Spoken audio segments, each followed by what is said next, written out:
por estar aquí en este congreso. Le agradezco mucho a la maestra Linda que me ha hecho la gentileza de cambiar la fecha. A mí me tocaba el miércoles y le supliqué que me reprogramara para el día de hoy. El maestro Díaz de León accedió a hacer el cambio, entonces le quiero agradecer a todos, a todo el congreso, de que me hicieron la gentileza de ayudarme porque tenía un contratiempo de trabajo y entonces no quería fallar, ¿no? Bueno, ya después de todo ese agradecimiento, vamos a empezar con nuestro tema, ¿no? En primer lugar, el tema, a mí me lo asignaron, yo no lo elegí.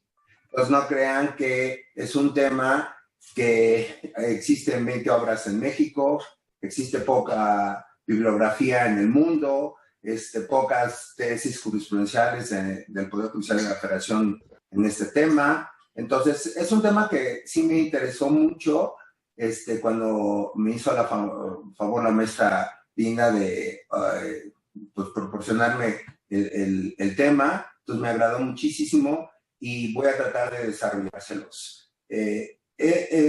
Vamos a empezar por algunas precisiones, ¿no? Doctor, ¿y lo vamos a ver tan lejos? A ver, ¿se oye mal? No, pero es que yo lo veo muy lejos, allá después de las sillas. O sea, ¿me ve lejos? ¿En serio? ¿No le agrada? No sé, déjeme ver si me puedo acercar más. Vamos a verlos casi enfrente. Bueno, entonces, ya les dije que no sean malas, que tengan compasión de mí, que es mi primera experiencia aquí en este equipo. Y lo que me permite es pararme y circular, y así lo vamos a hacer en toda la tarde. Ahorita me acerco más, si usted gusta, me acerco más a la cámara, ¿vale? Está bien, gracias. Gracias, Rosalvita, muy amable, qué linda. Bueno, entonces, continuamos. Entonces, vamos a hacer algunas precisiones. Hay cosas que están muy oscuras al día de hoy todavía en el tema. Vamos a ver cómo es el tema del juicio de amparo, el tema del reconocimiento de inocencia, y pues ahora el Código Nacional de Procedimientos Penales nos da un lenguaje completamente pues distinto a lo que estábamos acostumbrados, pero técnicamente es casi lo mismo, ¿no? Bueno, en primer lugar, ¿cuál será la denominación correcta de este tema, no? Reconocimiento de inocencia, como en algún tiempo se manejó en el Código de Procedimientos, el Código Federal de Procedimientos Penales y en el Código Penal, se manejaba como si fuera un indulto necesario. Hoy se le agrega por primera vez un lenguaje que se me hace más sensato, aunque no se está intitulado así en el Código Nacional de Procedimientos Penales, se le llama declaración de inocencia, punto, y combina el Código Nacional de Procedimientos Penales el tema de la anulación de la sentencia como si fuera un tema distinto del reconocimiento de inocencia. A ver, todo lo que acabo de decir lo voy a reseñar muy rápido. ¿Cuál es la denominación correcta del tema? Para mí, la declaración de inocencia. Punto. Si ustedes le quieren denominar reconocimiento de inocencia, es correctísimo. Anulación de sentencias es correctísimo. Pero al final de cuentas, el objeto de esto es que la cosa juzgada que existe en el tema constituye una excepción a la cosa juzgada. Si alguno de ustedes ha experimentado estas áreas, por ejemplo, este tema de la excepción a la cosa juzgada, resulta ser un fraude fraudulento, un juicio fraudulento, etcétera, pues tiene la misma génesis que este juicio fraudulento, nulidad de juicio por juicio fraudulento, ¿no? Entonces, ¿qué es lo que se pretende hacer aquí en este tema? Por eso para mí lo correcto es declaración de inocencia. Una persona fue declarada culpable, ojo, primera observación, declarada culpable en primera instancia, en segunda instancia y aún en el juicio de amparo. Eso es muy importante porque hay criterios del Poder Judicial de la Federación, no soy yo lo que se escucha. Han crecido criterios del Poder Judicial de la Federación en el sentido de establecer que si una sentencia del juicio de amparo puede proyectarse como base para el reconocimiento de inocencia, se tratara de un documento público y con eso pedir el reconocimiento de inocencia. Eso lo vamos a ver un poquito más tarde, ¿no? Bueno, entonces en ese orden de ideas, para mí el lenguaje correcto del tema es declaración de inocencia. Es decir, una persona está ejecutoriada, fue condenada por los tribunales ordinarios, fue confirmado esto por los tribunales constitucionales y en ese momento la persona ya está compurgando su sentencia. ojo, ¿por qué hago este comentario? Porque el artículo 485 del Código Nacional de Procedimientos Penales dice una forma de extinción de la acción penal. Y dentro de las formas de extinción de la acción penal establece el reconocimiento de inocencia o la anulación de sentencia. Lo cual es completamente incorrecto. ¿Por qué es incorrecto? Porque la acción penal concluye con la sentencia. Punto. Y si ya hay sentencia de primera instancia, sentencia de segunda instancia, el derecho punitivo del Estado ya llegó a su culminación. Entonces ya no puede extinguirse la acción penal. Lo que se extingue es el derecho punitivo de castigo del Estado, no la acción penal. Ese es el comentario, un comentario medular del error del 485. Ahora bien, también en el capítulo del sobreseimiento en el Código Nacional de Procedimientos Penales establece que es una de las causas de sobreseimiento que esté acreditado la inocencia de la persona. Entonces tenemos un manejo por el Código Nacional de dos cosas, de inocencia, no de presunción de inocencia, ese es otro tema, de inocencia, y que eso puede ser materia de sobreseimiento. Sin lugar a dudas, y todos tenemos comunicación respecto de esto, y puede ser un objeto de sobreseimiento. Pero nuestro tema no parte de que sea un objeto de sobreseimiento, parte de que hay una verdad legal, punto. Esa verdad legal llegó a su combinación conforme a los sistemas que nosotros tenemos en el Código Nacional de Procedimientos Penales, en nuestras clases de juicios que tenemos en el Código Nacional, y por lo tanto, entonces estamos hablando de que se trata de una sentencia ejecutorial. Esa es la primera observación que yo quería hacerle respecto de esto. Ahora bien, les acabo de evidenciar un error. ¿Cuál es ese error? De que no puede hablarse de la extinción de la acción penal, porque esa extinción de la acción penal se puede dar solamente durante el proceso, no ya cuando una persona está ejecutoriada y entonces entra a la etapa de ejecución de sentencias, ¿no? Entonces, esas dos precisiones, ¿no? Yo quisiera verlos. Ahora bien, el primer tema que creo que debemos abordar es que tenemos dos sistemas de justicia al día de hoy. El sistema mixto o tradicional y el sistema acusatorio. Entonces, en ese orden de ideas, en el sistema tradicional siempre existió el reconocimiento de inocencia, sin problemas, en el Código Federal de Procedimientos Penales, en el Código de Procedimientos Penales de la Ciudad de México, en el Código de Justicia Militar, y no tenemos ningún problema respecto de ello, ¿no? Muy sencillo. Ahora bien, pero resulta ser que se gesta la reforma constitucional, el sistema acusatorio, entra en vigor nuestro sistema acusatorio, y hoy tenemos el Código Nacional de Procedimientos Penales. Ahora, la pregunta a resolver en este momento es la siguiente. Yo voy a promover hoy un reconocimiento de inocencia, pero del sistema tradicional. Y voy a promover un reconocimiento de inocencia, y este fue juzgado conforme al Código Nacional de Procedimientos Penales en el sistema acusatorio. Entonces, ¿bajo qué sistema se va a regir el reconocimiento de inocencia? Muy sencillo el tema. Entonces, una persona está condenada, ejecutorial en el sistema tradicional, número uno. Número dos, resulta ser, creo que si yo cambio la pantalla, si alguien me auxilia y me dice cómo cambio la pantalla, le agradecería muchísimo, ¿no? Porque creo que ese es el problema. Ándale, así.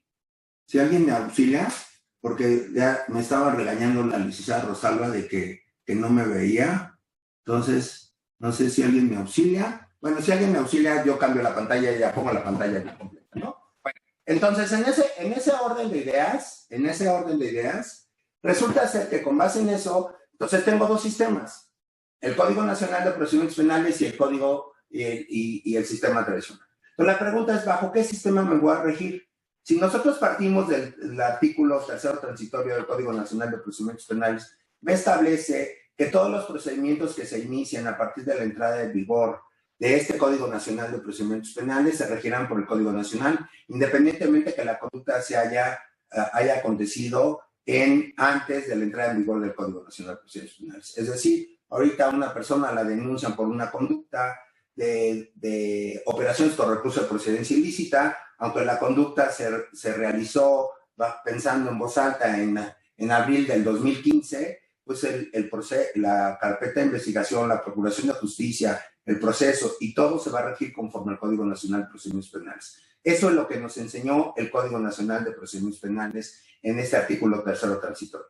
Pero para contestar la pregunta, pero esta persona fue juzgada por el sistema tradicional y entonces ¿bajo qué sistema va a ventilarse el reconocimiento de inocencia?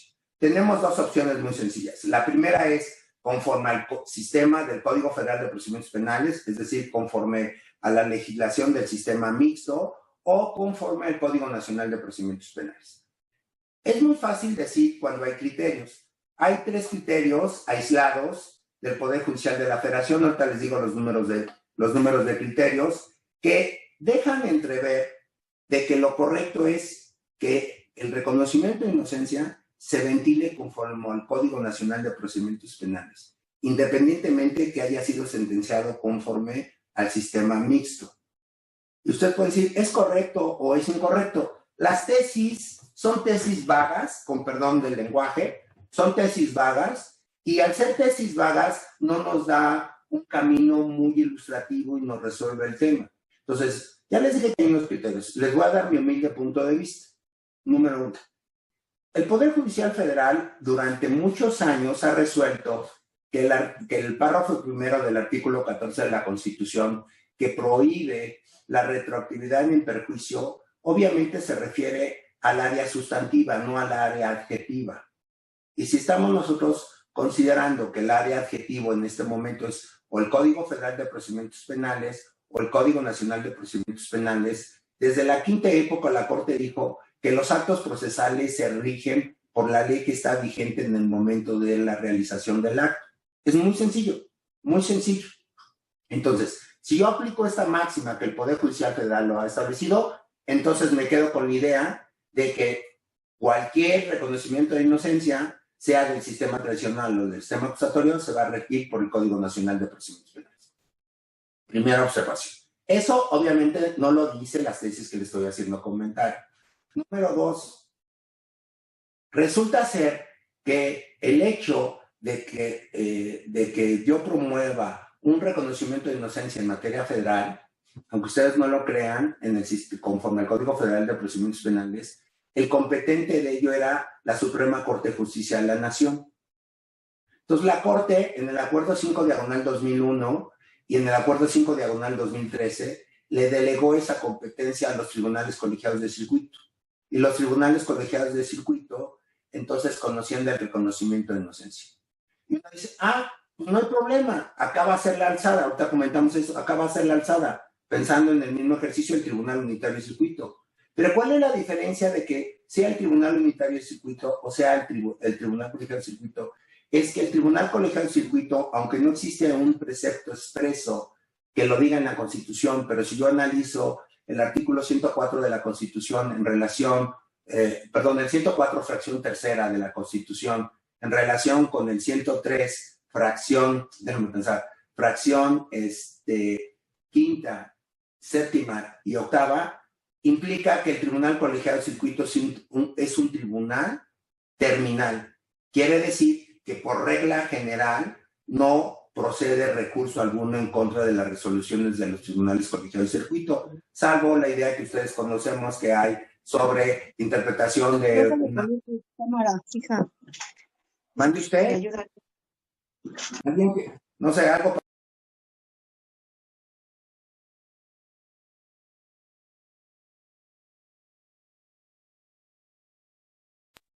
¿Vamos bien? ¿No hay problema? Sí, vamos bien. Alguien había abierto su audio, ya lo cerraron. No hay problema, nada más, si hay alguna observación, dígame, no sean malos, ¿no? Y si alguien me auxilia para poner la pantalla completa, ustedes me ayudan, ¿no? Bueno, entonces, en ese orden de ideas, el Tribunal Colegiado de Circuito es un tribunal que terminal, punto.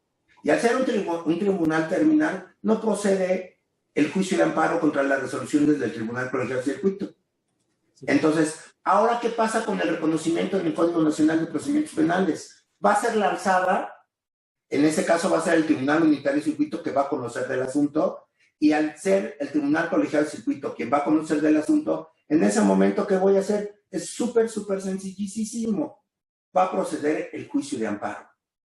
Entonces, pensando en este derecho, una interpretación conforme, una interpretación pro homine, es más tutelador el Código Nacional de Procedimientos Penales que el Código Federal de Procedimientos Penales. ¿Me sigue? Bueno, entonces, segunda observación, por lo cual yo creo que debe prevalecer la idea de que debe ser conforme al Código Nacional de Procedimientos Penales. Y la tercera, y creo que es la más enérgica.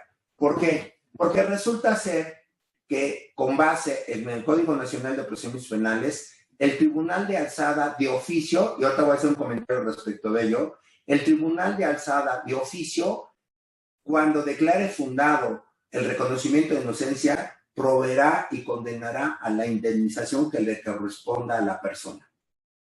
Entonces, quiere decir que es más tuteladora, es más benéfica el sistema del Código Nacional de Procedimientos Penales que en el sistema tradicional. Entonces, por esos tres grandes comentarios que les acabo de decir, creo yo que va a prevalecer el criterio de los tribunales colegiados del circuito. Les voy a decir los números de tesis, perdón, para que les quede ahí la idea. Las tesis es la 2.021.915, la 2.021.128, la 2.021.129. Entonces, con base en eso, resulta ser que estas tesis, ahorita hay una contradicción de tesis. Yo no encuentro la contradicción de tesis entre ellas, entre estas dos últimas, pero están sujetas a una contradicción que se está ventilando en la Corte, y la contradicción de la tesis es la 139/2020. Entonces, con base en esto, entonces ya tenemos una pregunta y el primer resultado de la pregunta.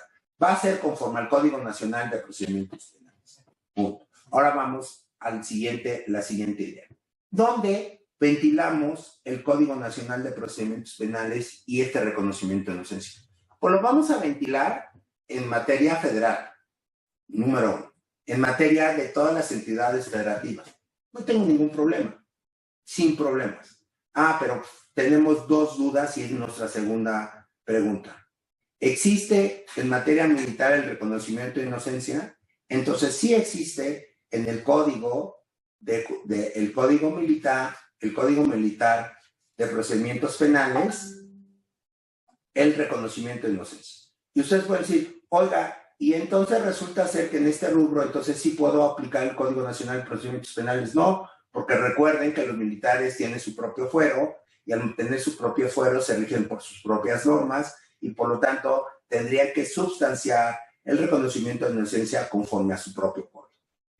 Y un comentario, todo lo que hicieron en el Código de Justicia de procedimientos penales en materia militar, copiar el Código Nacional de Procedimientos Penales, por lo menos en este rubro. Es exactamente lo mismo.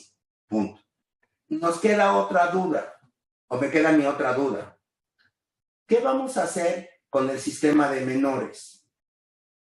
Los menores, o los adolescentes, perdón, ahora conforme al nuevo lenguaje constitucional, los menores, los adolescentes, ofrezco una disculpa, los adolescentes también están sujetos a un proceso y están sujetos a una sanción. Y esa sanción también puede ser de pena corporal. Y al ser una sanción de pena corporal, también pueden estar sujetos a un reconocimiento de inocencia. Pero aquí tenemos un grave problema, que la Ley Nacional del Sistema Integral de Justicia Penal para Adolescentes no contempla el reconocimiento de inocencia. Y si no contempla el reconocimiento de inocencia, entonces, ¿qué vamos a hacer con ello? ¿Podemos plantear el Código Nacional de Procedimientos Penales? Bueno, miren, creo que es un área muy, muy especializada el tema de menores, sin lugar a dudas. Nuestra reforma del 2005 vino a cambiar nuestro sistema. Yo siempre he pregonado en clases de que la reforma del 2005, la reforma del 2008 y la reforma del 2011, a todos los abogados nos puso otra vez a estudiar y somos distintos a partir de esas tres reformas. Entonces, la reforma de menores del 2005 al día de hoy, tenemos 15 años y todavía estamos en pañales. Y ahorita digo por qué en pañales.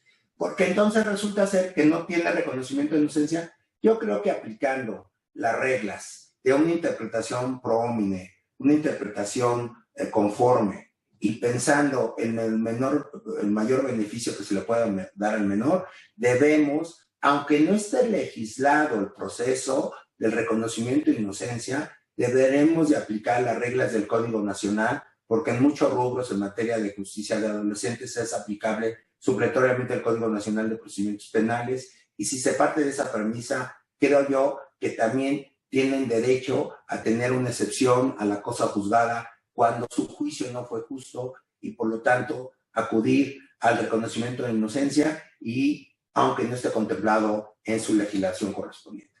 Entonces, retomando la idea, ¿vale? Vamos a aplicarlo en materia del Código Nacional, en materia federal, en materia de local, como vulgarmente se le dice, en materia militar su propia norma, y en materia de menores, como no está contemplada en la institución, vamos a aplicar el Código Nacional de Procedimientos Penales para darle cabida a esta institución dentro de la justicia de adolescencia. Ahora vamos a hacer una tercera observación, si ustedes me lo permiten. ¿Cuál es la finalidad del reconocimiento de inocencia? ¿Para qué sirve el reconocimiento de inocencia? Miren, el reconocimiento de inocencia tiene dos objetivos medulares. Número uno es que la persona pueda recobrar su libertad. Muy sencillo, la persona pueda cobrar su libertad porque tuvo un juicio injusto, prácticamente violatorio de sus derechos humanos, y ahorita vamos a hacer comentarios que son muy rudos esos temas, prácticamente violatoria de sus derechos humanos, y por lo tanto obtener un equivalente de que es inocente, y en ese orden de ideas, hasta el Código Penal Federal establece que se debe publicar la sentencia. Entonces, ese es uno de los objetivos del reconocimiento de inocencia. ¿Cuál es el segundo objetivo del reconocimiento de inocencia? Simple y sencillamente es que tenga derecho a una indemnización. Y esa indemnización, por lo menos desde mi humilde punto de vista, es muy importante. ¿Por qué? Porque en otras partes del mundo, a una persona que ha sido absuelta y estuvo privada de la libertad, en la propia sentencia se tiene que individualizar una indemnización, que yo espero que en breve podamos hacer estos temas nosotros en México. Al día de hoy no lo podemos hacer.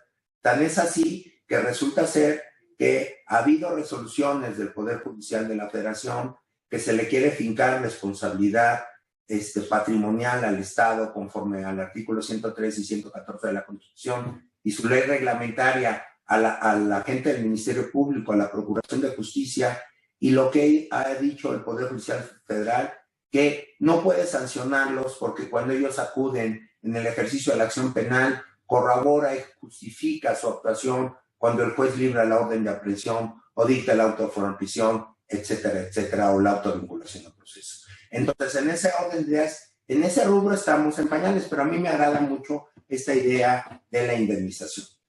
Resulta ser que hay un criterio, les voy a decir el número del criterio, un criterio que se me hace muy interesante, que es el 2.019.775.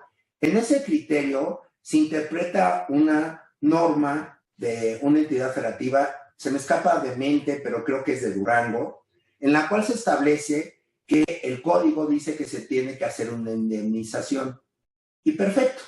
¿Por qué hago el comentario? Porque el Código Federal de Procedimientos Penales no lo estableció, ni el militar, ni el de la Ciudad de México. Entonces, era como excepcional que una persona se le reconociera su inocencia y se le indemnizara en el sistema tradicional. Pero es muy importante este comentario que les hago, bueno, no que yo lo hago, que les cito el criterio, porque en ese criterio el Poder Judicial Federal estableció algo que se me hace muy sensato. Absuelve por el pago, perdón, lo dije mal, se abstiene de indemnizar al sentenciado ejecutoriado aunque reconoce su inocencia.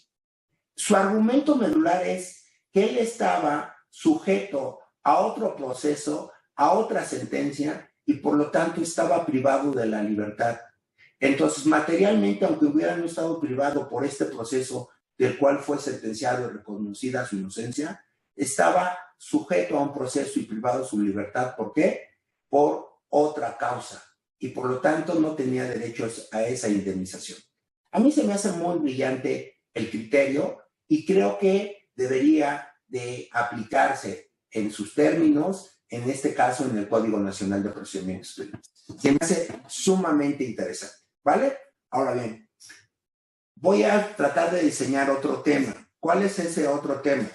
Vamos a tratar de diseñar cuáles son las limitaciones del reconocimiento de inocencia, ¿vale? Bueno, entonces, las limitaciones del reconocimiento de inocencia, ahorita te reconocí, Rosalvita, que abriste tu cámara. Hola, buenas tardes. Entonces, resulta ser que tiene limitaciones el reconocimiento de inocencia. ¿Por qué tiene limitaciones? Miren, por lo siguiente. El reconocimiento de inocencia no puede plantearse por cualquier temas y cualquier cosas que pudieran resolverse. Uno de ellos es la tortura. Y aquí voy a hacer algunos comentarios que son muy sensatos, desde mi humilde punto de vista, para que haya claridad. Porque ahorita podemos pensar, bueno, ¿qué hubiera pasado si hubieran sentenciado a los chicos que detuvieron por el asunto de Ayotzinapa, no?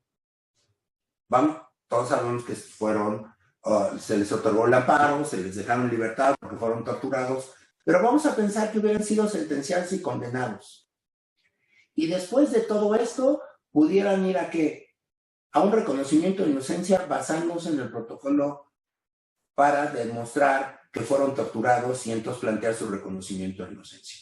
¿Vale? Bueno, resulta ser que el Poder Judicial de la Federación ha sido un poco escueto en este tema, pero ha sentado dos bases sumamente difíciles. Una base es que establece que en el juicio abreviado no se puede alegar, si aceptaste el juicio abreviado, que fuiste objeto de tortura. Fíjense, qué trascendental. El criterio respecto de eso es el registro número 2.017.574. Perdón que vean los números porque no me los sé de mente, les ofrezco una disculpa, ¿no? Bueno, la segunda, regresando a la tortura, entonces en la tortura se dijo en el criterio, y ahorita hacemos el comentario, 2.012.833, que la tortura tampoco era materia de reconocimiento de inocencia. Entonces tenemos un problema medular. Este criterio que les acabo de hablar de la tortura es un criterio que fue diseñado en el sistema tradicional, pero debemos de aplicarlo al sistema acusatorio. Entonces voy a tratar de hacer brevemente las bases para llegar a una conclusión, ¿vale? Las bases para llegar a una conclusión.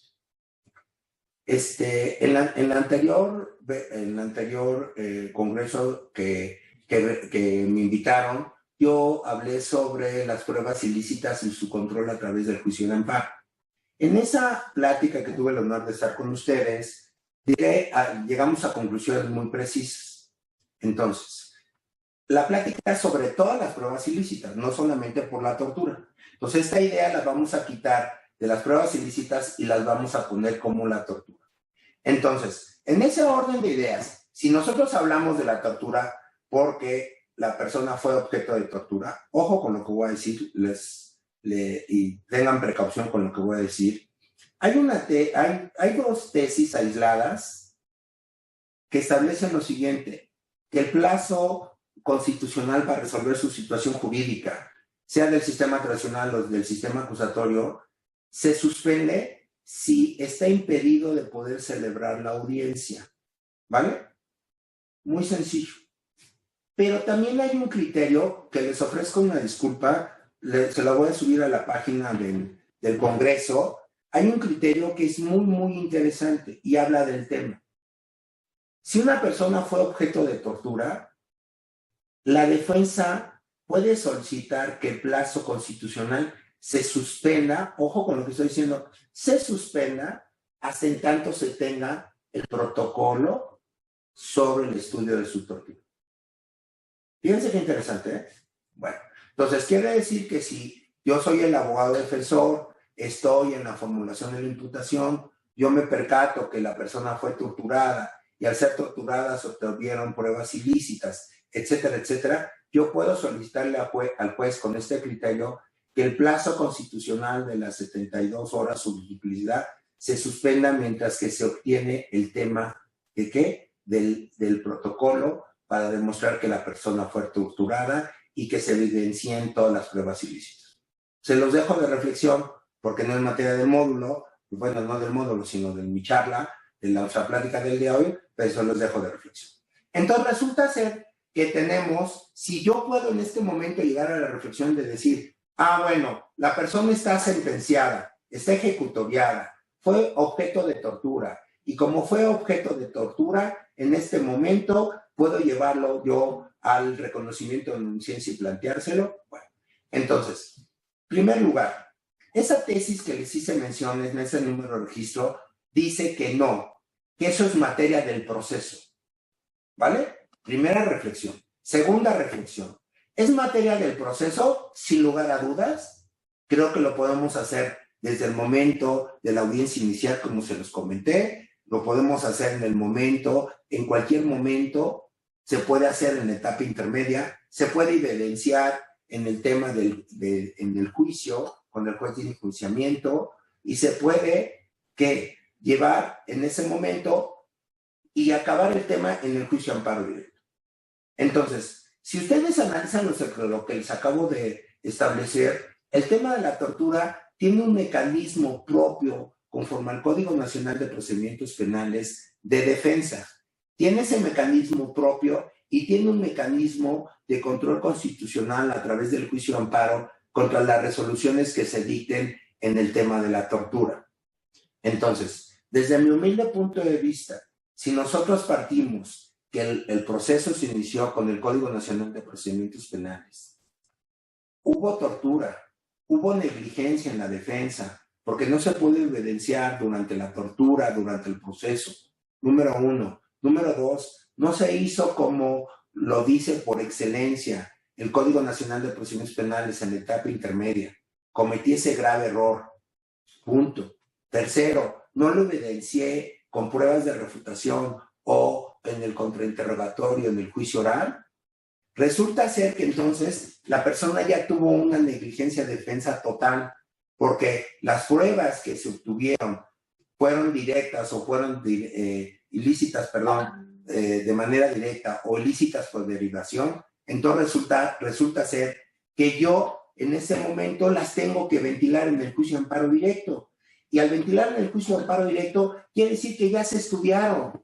Ya se estudió si hubo tortura, no hubo tortura, si hubo pruebas ilícitas o no hubo pruebas ilícitas. Entonces, desde mi humilde punto de vista, si se lleva un proceso en el cual hubo tortura y al llevarse el proceso con tortura y no se hicieron los mecanismos adecuados, ya sea en el Código Nacional de Procedimientos Penales, como se los acabo de narrar de una forma muy rápida, fueron en el Código Nacional o fueron impugnados mediante el juicio de amparo indirecto, ellas, o fueron impugnadas en el juicio de amparo directo, yo mañana no puedo ir y decirle al tribunal de alzada, oiga, tribunal de alzada, fíjate que fui torturado, quiero ofrecer una prueba en el cual puedo demostrar que todas las pruebas ilícitas y todas las pruebas que fueron objeto de cargo y que con las cuales me condenaron fueron violatorias de derechos humanos porque fue torturado. Porque todo ese mecanismo de defensa que tengo y a través del juicio de amparo ya fue resuelto.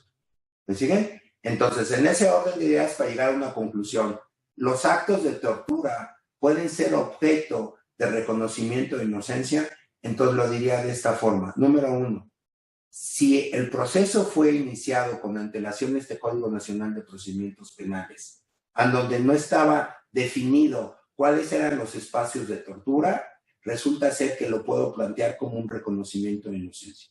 Pero si ya fue sustanciado el tema conforme al Código Nacional de Procedimientos Penales y por negligencia de la defensa no se hizo durante el proceso, no se hizo con el juez de enjuiciamiento y no se impugnó esas resoluciones en amparo indirecto y en amparo directo, entonces no es objeto de planteamiento del reconocimiento de inocencia por el tema de la tortura.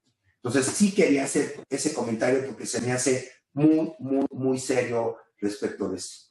Número dos, otra observación. el Código Nacional de Procedimientos Penales, el Código Federal del Sistema Tradicional, etcétera, siempre han establecido que exista una prueba, ¿no? Y un documento público que dé base a este planteamiento, ¿vale? Entonces, resulta ser que todos conocemos el sistema que se generó en el artículo 102 de la Constitución, que es la Comisión Nacional de Derechos Humanos y la Comisión de Derechos Humanos de cada entidad federal.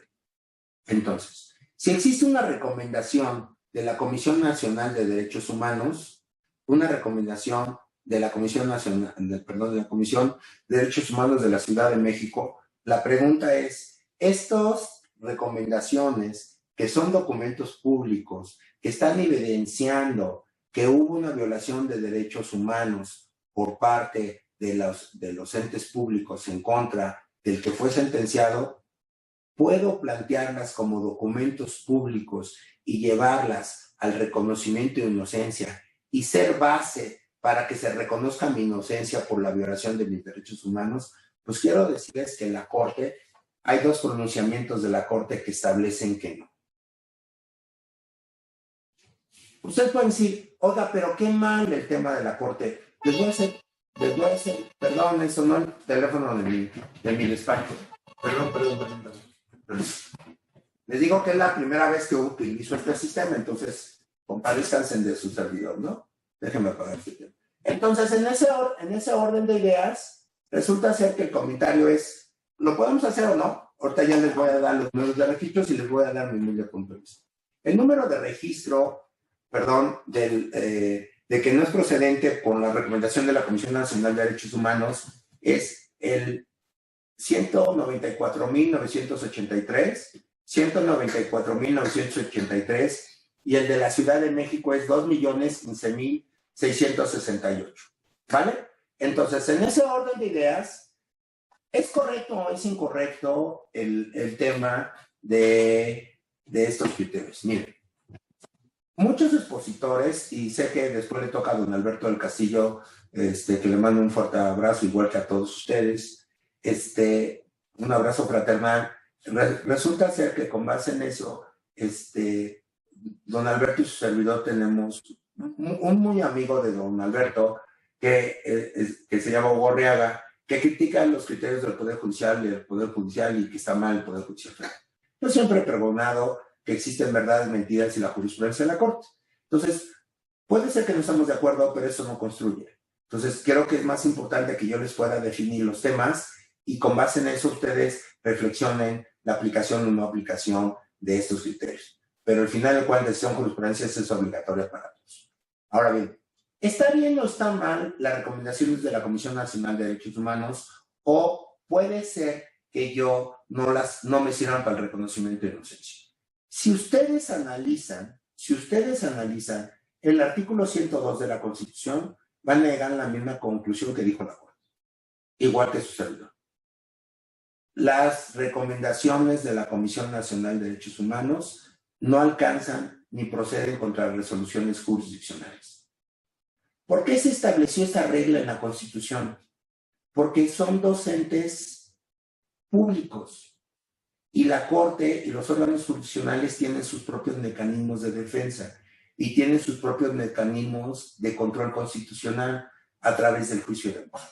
Entonces, si la Comisión Nacional de Derechos Humanos mañana fuera y dijera, pues resulta ser que esa resolución que dictó el juez X es violatoria de derechos humanos, entonces ya tendríamos un megapoder encima del Poder Judicial de la Federación. Y entonces la tesis del doctor Burgoa, la supremacía del Poder Judicial de la Federación, hoy tendríamos que intitularla, la supremacía de la Comisión Nacional de Derechos Humanos respecto de todos los órganos del Poder Judicial de todas las entidades federativas y de materia federal. Entonces yo creo que los criterios, con base en el artículo 102 de la Constitución, desde mi humilde punto de vista, son correctos, ¿vale? Ahora bien, ya después que les acabo de hacer estos pequeños planteamientos, vamos a analizar qué es lo que se entiende por pruebas como base para poder promover el reconocimiento de inocencia. Si nosotros analizamos perfectamente el artículo 486 del Código Nacional de Procedimientos Penales, y me voy a permitir leer nada más esa parte. Dice, procederá cuando después de dictada la sentencia aparezca pruebas que se desprenda en forma plena. Entonces, la base del reconocimiento de inocencia son ¿qué? Pruebas. Pruebas. Pruebas. Ahora bien, esas pruebas resulta ser que, ¿qué debemos de entender por pruebas? El código no me dice absolutamente nada, pero sí hay diversas jurisprudencias que se gestaron en la década de los 90, algunos criterios aislados que ahorita vamos a hacer comentarios en el año del 2013 respecto de este tema en el Poder Judicial de la Federación. Entonces, ¿qué se entiende por pruebas? La primera reflexión contundente, y ahorita les voy a dar las dos números de jurisprudencias, es que las pruebas son pruebas supervinientes. Ojo, ¿por qué pruebas supervinientes? Pruebas que sobrevinieron, se gestaron con posterioridad a algún evento. Pruebas desconocidas. Y pruebas cuando se trate de la Suprema Corte de Justicia de la Nación. Entonces, tres grandes ideas de las pruebas. Esas tres grandes ideas están basadas en las jurisprudencias 14/96, 19, perdón, yo dije 14, es 12, perdón, mi cerebro no estaba leyendo, estaba pensando. Es 12/96, 16/96, 19/96 y 68/2018. ¿Vale? Bueno, ahora bien, en ese orden de ideas, ¿cuál es la idea de la Suprema Corte de Justicia de la Nación en estos tres rubros? Número uno, es que el reconocimiento de inocencia no se basa en negligencias procesales. Es decir, yo no ofrecí un medio de prueba, no se desahogó pensando en el sistema acusatorio, no se desahogó ese medio de prueba o esa prueba con el juez de enjuiciamiento, y mañana, después de ejecutoriado, sentenciado, etcétera, mañana quiero promover un reconocimiento de inocencia basándose en una prueba. Pues sí, la prueba a lo mejor podría haber destruido el tema, ¿no? Sí, pero no se trata de una negligencia procesal. Se trata de pruebas que supervinientes o pruebas desconocidas. Entonces, es muy importante que nosotros entendamos, porque el artículo 486, cuando nos habla de pruebas, esas pruebas resulta ser que deben de basarse en esos dos grandes elementos. Pruebas supervinientes, pruebas desconocidas o pruebas basándose en resoluciones de la Suprema Corte de Justicia de la Nación. En alguna ocasión a mí me preguntaron, me dijeron, ¿qué es una prueba? ¿Cuál es la diferencia entre una prueba superviniente y una prueba desconocida? Y lo voy a hacer aquí el comentario. Las tesis que hice mención, no lo describen ni lo precisan, pero yo se los voy a precisar en este momento. La prueba desconocida es aquella prueba que es preexistente a un hecho, pero que no es del conocimiento de las partes. Lo materializo en una idea. Estamos hoy a 30 de octubre del 2020, ¿vale? Vamos a considerar que la prueba se gestó en marzo del 2020.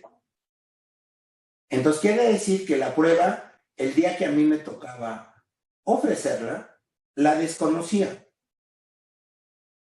Porque era con anterioridad al ofrecimiento de mi prueba, ¿vale? Muy sencillo, desconocía. Ahora bien, ¿cuál es la diferencia entre una prueba superviniente? La prueba superviniente va a ser aquella que se geste a partir del día de mañana. Podrá ser de fecha 31 de octubre, 1 y así sucesivamente. Entonces, la diferencia medular es que la prueba desconocida puede ser anterior al hecho y la prueba superviniente es posterior al hecho. Y por lo tanto, es materia de análisis dentro de este rubro que le estoy haciendo el comentario. Ahora bien, vamos a la idea de las pruebas que se basa en un documento público por una resolución de la Suprema Corte de Justicia de la Nación. ¿Vale? Bueno. La Suprema Corte de Justicia de la Nación como todos tenemos conocimiento de ello, es nuestro máximo tribunal. Este máximo tribunal, para bien o para mal, pues es lo que tenemos. Podemos criticarlo severamente por cualquier tema que a ustedes se les venga ahorita a la mente, que no quiero distraerlos con cosas que no debo de hablar en este momento, pero al final de cuentas es nuestra Suprema Corte de Justicia de la Nación, ¿vale? Ahora bien, ¿por qué? Porque yo hago el comentario. Porque esta jurisprudencia, la 68/2018, nos hace un análisis de cuál es el alcance de las resoluciones de la Suprema Corte de Justicia de la Nación. Y llega a la conclusión y decir que la única sentencia que puede servir para que sea objeto de reconocimiento de inocencia, ¿cuál es? Las resoluciones de la Suprema Corte de Justicia de la Nación. La única. Y entonces en este momento podemos reflexionar y decir, oiga, y la resolución de un tribunal colegial de circuito que declaró que las pruebas son ilícitas, ahorita pongo un ejercicio para que haya claridad, que las pruebas son ilícitas y entonces concedió el amparo y protección de la justicia federal y por lo tanto lo dejaron libre, ¿no? La misma tesis dice, las resoluciones de los tribunales de amparo, las resoluciones de los tribunales colegiales de circuito, las resoluciones de otras autoridades jurisdiccionales no pueden ser objeto de ¿qué? De base de prueba para poder promover y que sea fundado el reconocimiento de inocencia. Contundente, contundente. ¿Por qué hago yo este comentario? Les voy a poner el ejercicio. Yo tengo 58 años de edad, aunque me vea más dañado. Esos 58 años de edad me ha tocado ver la evolución de nuestro sistema jurídico mexicano, ¿no? ¿Por qué? Porque nosotros hemos tenido resoluciones en la primera década de este siglo, en los cuales la Cámara de Gesell era una prueba idónea para poder identificar a una persona. Ustedes ya saben que la Corte ya determinó que que es inconstitucional la identificación en la Cámara de Gesell si no tiene defensor. Entonces, regresando a la idea, ¿no? Vamos a considerar que una persona fue sentenciada en esta década que le estoy diciendo por secuestro. El ejemplo es real, no es ficticio. No es que hoy se me ocurrió. Entonces, unos secuestradores fueron sentenciados a 50 años de prisión. Punto. Algunos de ellos se fueron al amparo en la primera década de este siglo. Y fueron al juicio de amparo, y entonces, ¿en qué se basó todo el tema? Era sistema tradicional, la persona los identificó plenamente, sin temor a equivocarse, se practicaron los careos, se practicó la identificación en la Cámara de Gesell, y etcétera, etcétera. Todas esas pruebas. ¿Qué pasó? Él declaró ante la gente del Ministerio Público sin defensa, confesó el evento, y entonces con todas esas pruebas fueron condenados. Se acabó la idea, ¿no? Vale. Y entonces alguno de ellos, dos, no hicieron la demanda de amparo en la primera década de este siglo. Y vinieron y lo hicieron, si no mal recuerdo, en el año 2017. Y cuando llega el amparo y protección de la justicia federal, ¿qué hace el Tribunal Colegial de Circuito? A ver, estabas confeso, pero resulta ser que no tenías defensor, tu confesión es nula, con base en la 33/2006. 2. Te identificaron en la Cámara de Gesell y no tenías defensor, la identificación es nula. 3. Te identificaron primeramente a través de unas fotografías, violaron tu derecho a la imagen y entonces es nula. Y entonces se fueron con nulidades de pruebas ilícitas, una, otra, y prácticamente se quedó sin pruebas para poder acreditar la responsabilidad de la persona. Fíjense el ejercicio, ¿no? Entonces tengo una sentencia de un tribunal colegial de circuito por varias personas, representada por este control, no sé si se ve, ¿no? Representado por este control. Te ofrezco una disculpa, Rosalvita, porque no sé cómo hacerle para que se vea más grande. Pero bueno, entonces, en ese orden de ideas, resulta ser que en este momento, ¿qué va a pasar? Pues tengo una resolución representada por mi mano izquierda, tengo una resolución representada por mi mano derecha con puño, Aquí negaron el amparo por obstrucción de la justicia federal. Aquí, ¿qué pasó? Concedieron el amparo y salieron libres. Entonces, la pregunta es, ¿puedo con esta sentencia del Tribunal Colegial de Circuito que declaró que todas las pruebas base para acreditar la responsabilidad penal de los sentenciados fueron ilícitas? Esta sentencia del colegiado la pueden ocupar estas personas y llevarlas al reconocimiento de inocencia. Quiero decirles que con base en esta jurisprudencia 68/2018, no. Porque establece que solamente la resolución. Si esto lo hubiera hecho la Corte, sí. Pero como lo hizo un tribunal de amparo, entonces, ¿qué va a pasar? No se puede realizar. Entonces, creo que es muy importante que ahorita lleguemos nosotros a una conclusión con ello. Es correcto que no se llegue una resolución de amparo a donde se demuestra que se le debe de absolver a una persona y otras personas no fueron por el principio de inter partes y relatividad de las sentencias. Yo creo que no podríamos cambiar nuestro sistema en el juicio de amparo, porque recuerden la frase que dijo el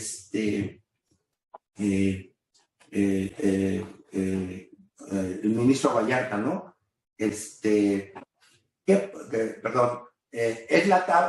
principio de la relatividad de las sentencias del juicio de amparo, la tabla que en el mar de la política le permitió subsistir al juicio de amparo, ¿vale? Entonces vamos a considerar en toda la mesa que ustedes ven aquí en mi sala de juntas, esta era una tabla y esto le permitió al juicio de amparo subsistir, porque entonces, si hubo golpes de Estado en el siglo XIX, presidentes, etcétera, guerras entre los propios mexicanos, pues resultó ser que eso fue lo único que les permitió subsistir al juicio. Entonces, ¿cómo lo podemos resolver? Porque ya dijimos que no.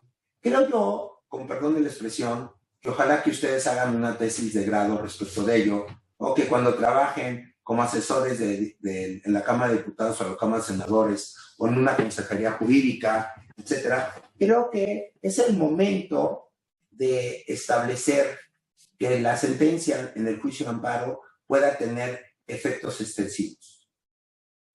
Ustedes pueden decir, ¿qué es esto, García? Miren, resulta ser que no es algo nuevo que ahorita yo estoy inventando. El Código Nacional también habla de efectos extensivos. El Código de Procedimientos Penales de la Ciudad de México, en la reforma del 2009, si no mal recuerdo, también habla de la apelación con efectos extensivos. Entonces, creo que cambiar la idea de la Corte, que las resoluciones de amparo no puedan ser que materia de qué, de reconocimiento de inocencia, vamos a dejar que así subsista el tema. Pero yo creo que podemos legislar muy fácil y adicionarle un sistema a nuestro juicio de amparo en el cual se pueden hacer extensivos los efectos del amparo y protección de la justicia federal cuando hay una violación tan flagrante, como les acabo de decir, de los derechos humanos.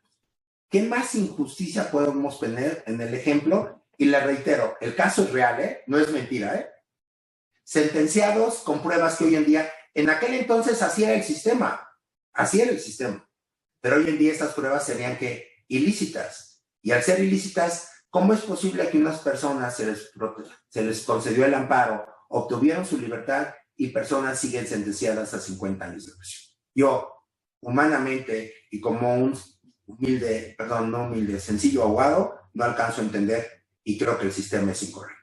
Entonces, retomando la idea, el artículo nos habla de pruebas, sí, pruebas que están basadas en qué, en estas supervinientes, desconocidas o pruebas basadas en resoluciones de la Suprema Corte de Justicia de la Nación. Salvo estos tres rubros, no hay ninguna otra prueba que pueda venir a demostrar que no se cometió el delito, que no se participó en la comisión del delito, y ahorita vamos a ver el otro rubro de respecto de la procedencia del reconocimiento de inocencia. Entonces, en ese orden de ideas ilustres y finísimos, creo que es muy importante que nosotros y ustedes reflexionen esta idea que les acabo de hacer mención. Ahora bien, vamos a la segunda parte del 486 para que yo pueda explicar la idea, y ahorita vamos a ver sus limitaciones, vamos a ir al juicio de amparo y espero que el tiempo y el creador nos permita seguir con esto, ¿no? Entonces, retomando el rubro. La última parte del 486, leo. O bien, se desacrediten formalmente en sentencia irrevocable las pruebas en las que se fundó la condena. Bueno, ahora, es muy importante, ilustres y finísimos abogados y abogadas, como ahora yo lo digo en clases, juristas, porque ya no hay ningún problema ahí de equidad de género, juristas, que no se queden con lo que dice el 486 y el 487 del Código Nacional de Procedimientos Penales, porque es menos casuístico, perdón, yo lo dije más, es más casuístico que el Código Federal de Procedimientos Penales porque tiene más hipótesis de procedencia. Ahorita les voy a hacer un comentario respecto de ello, ¿vale? Por ejemplo, no contempla la hipótesis de que es el clásico del ejercicio. Estaba muerto y no andaba muerto, andaba de parranda y aparece el vivo. Eso no lo contempla el Código Nacional de Procedimientos Penales, en cambio el Código Federal de Procedimientos Penales y de las entidades federativas lo contempla. Pero bueno, regresamos a la segunda parte. Cuando por una sentencia irrevocable fueron declaradas formalmente las pruebas nulas, ¿vale? Bueno. Ahora, ¿qué se requiere para eso? Pues resulta ser que en este momento se pueden decir, oiga, pero las pruebas con las cuales fueron declaradas nulas, no puedo traer el mismo ejercicio que usted me planteó respecto del juicio y amparo. Yo diría que sí, pues ya formalmente se determinaron que fueron pruebas ilícitas, pero si yo aplico las reglas que al día de hoy tenemos, pues resulta ser, ya les dije las jurisprudencias, pues resulta ser que el propio Poder Judicial Federal no lo permite. Entonces tenemos una excepción que creo que no la podemos construir con base en esta idea. ¿A qué se refieren estas pruebas? Estas pruebas vamos a considerar como ejercicio que pudieran ser testigos de cargo. Y esos testigos de cargo resultó ser que después se procesaron por falsedad de declaraciones ante una autoridad jurisdiccional. Ahorita voy a hacer un comentario muy rápido, si ustedes me lo permiten. Ante una autoridad judicial fueron procesadas, fueron sentenciadas y fueron condenadas. Y está firme. Con base en esta resolución, que las pruebas con las cuales se fundó la sentencia condenatoria fueron por sentencia irrevocable condenadas y fueron, por lo tanto, declarados que se produjeron con falsedad, entonces esa resolución es la base para poder promover que el reconocimiento de inocencia conforme a la segunda parte del artículo 486 del Código Nacional de Procedimientos Penales. Pero las dos reflexiones se las dejo ahí de inquietud para que ustedes las puedan considerar, ¿vale? Bueno, ahora bien, dos comentarios que creo que son muy importantes. Uno, la Corte en un criterio que es la tesis aislada, me gusta mucho siempre hacer esta reflexión. ¿Qué significa que sea una tesis aislada? Es que está escrita en números romanos y las tesis jurisprudenciales están en números arábicos.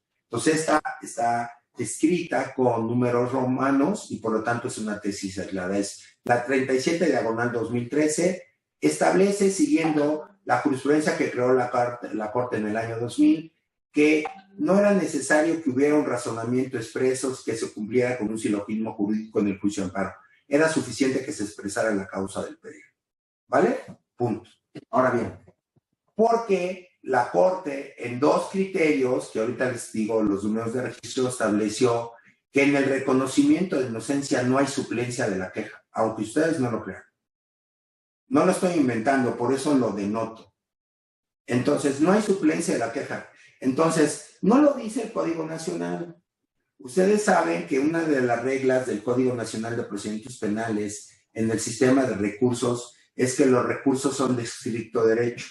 Es decir, solamente se basa en la exposición que hagan las partes respecto de los agravios acontecidos, salvo que se trate de violaciones a derechos fundamentales. Entonces, yo parto de esta premisa que está en los recursos, como una regla general en los recursos en el Código Nacional de Procedimientos Penales, y la proyecto y la relaciono con los dos criterios que les voy a decir los números, perdón, déjenme encontrar el criterio, Santa Madre de Dios, ya no lo encuentro, Ahorita lo localizo, ¿no? Para no. Ya los encontré. Los criterios de la suplencia son las tesis aisladas, 35/2013 y 87/2000. Entonces, si yo parto de esta premisa, entonces mi sistema es muy sencillo. Yo voy a plantear mi reconocimiento de inocencia en estos dos rubros. Número 1. Número 2, es suficiente que yo exprese la causa del pedir. Número 3, no tengo suplencia de la queja porque se trata, siguiendo la teoría de los recursos en el sistema acusatorio que son de estricto derecho, entonces no voy a tener suplencia de la queja. Entonces es muy importante que nosotros reflexionemos este rubro porque tenemos que hacer un planteamiento total y con argumentación respecto de mi reconocimiento. ¿Vale? Bueno, ahora bien, entonces les voy a leer dos rubros, si ustedes me permiten, para acabar con este tema de los elementos del reconocimiento de inocencia y para pasar entonces, para dividir nuestra sesión como en dos módulos, ¿no? Lo que es el reconocimiento, la anulación de sentencias y luego su impugnación en el juicio. Ahora bien, entonces nos dice la anulación de la sentencia. Ya les dije, esto estaba contemplado como reconocimiento de inocencia. No cambia si se llama anulación de sentencia o reconocimiento de inocencia. No cambia nada. Y es muy sencillo. El sistema es muy sencillo. Nos contempla dos hipótesis, súper sencillísimas. Una hipótesis, ¿cuál es? El non bis in idem. Se acabó la idea. Muy sencillo.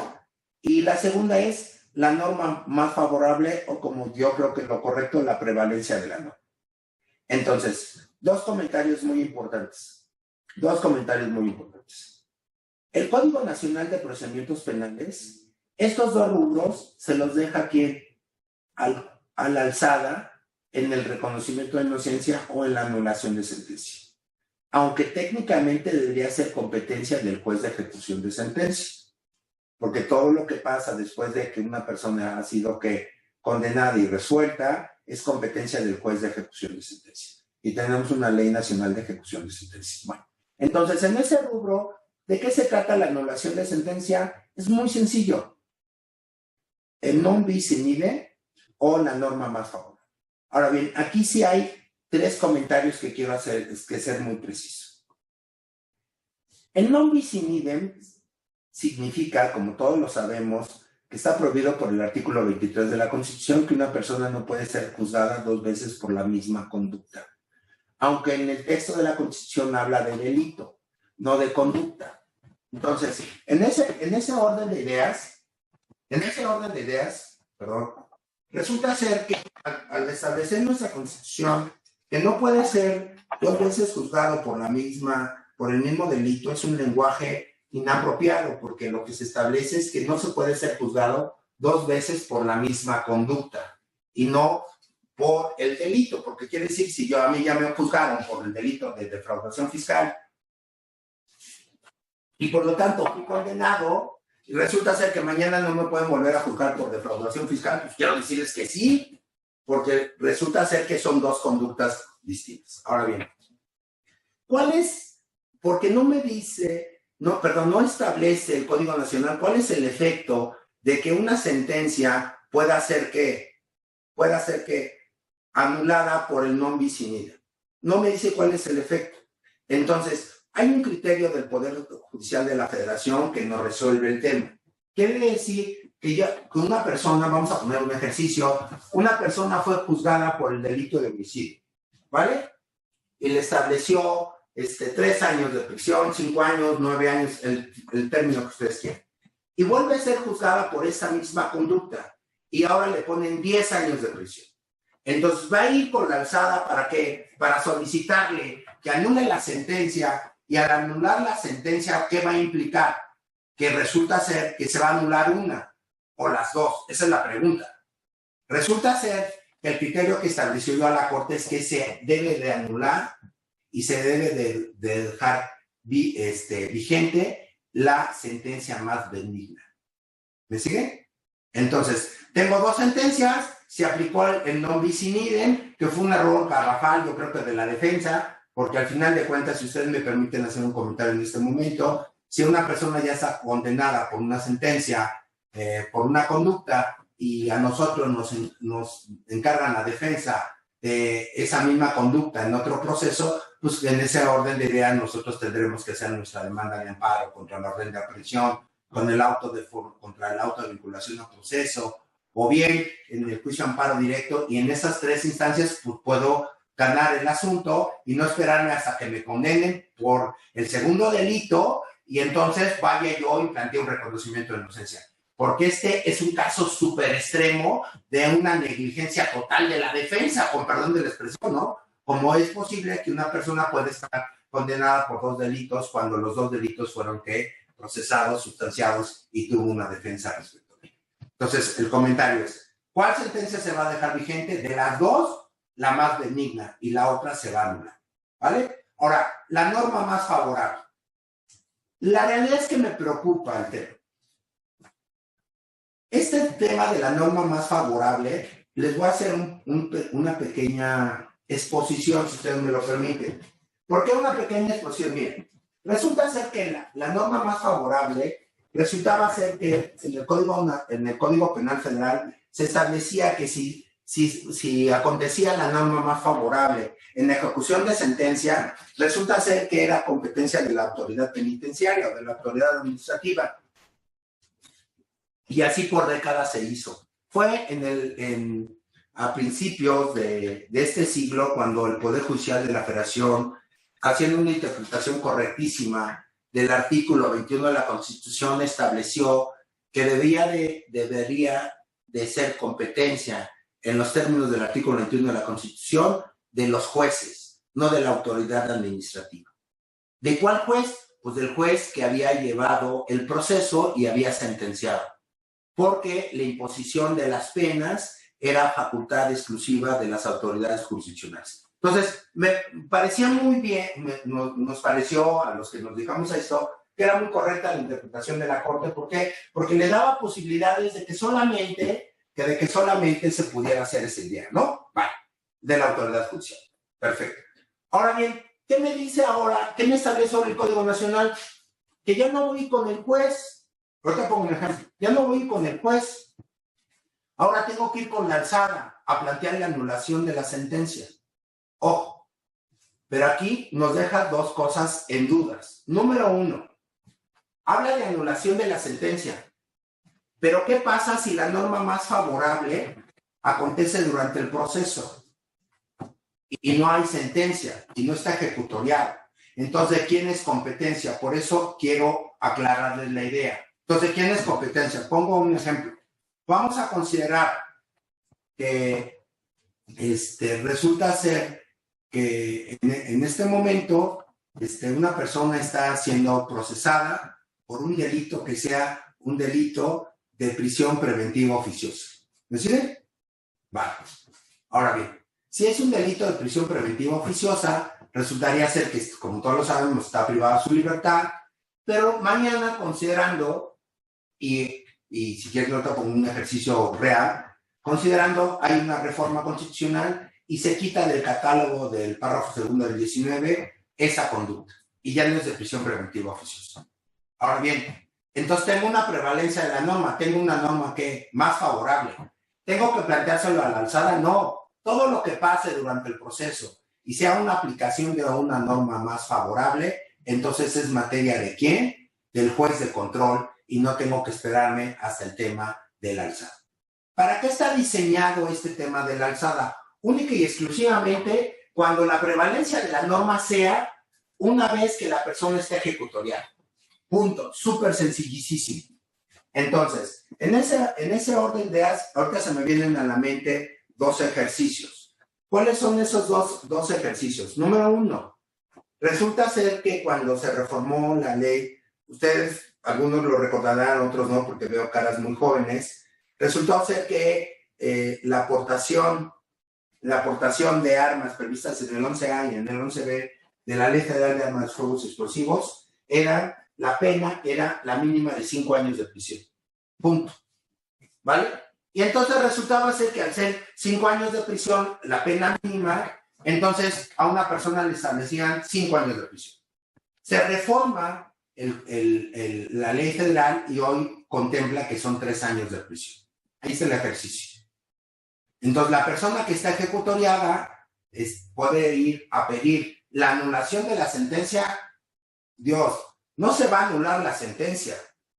Lo que se va a hacer, ¿qué es? Ir a plantear, avanzar, pensando que en este momento sea ese ejercicio, lo que va a hacer es ir a plantear la aplicación de la norma más favorable y la reducción de la punición.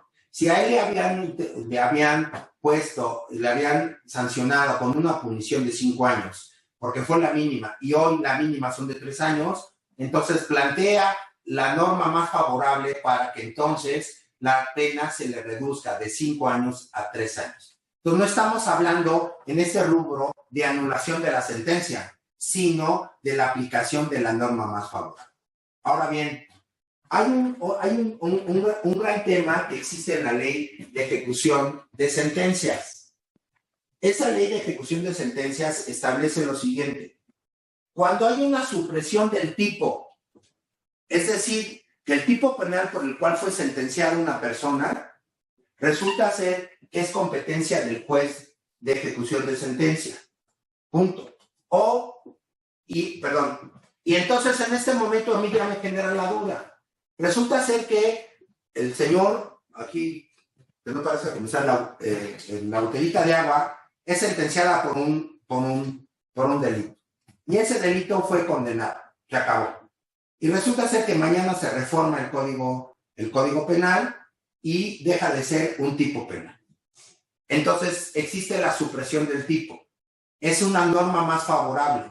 Pero ahora, ¿de quién va a ser competencia? Porque tengo dos leyes que me establecen competencias distintas.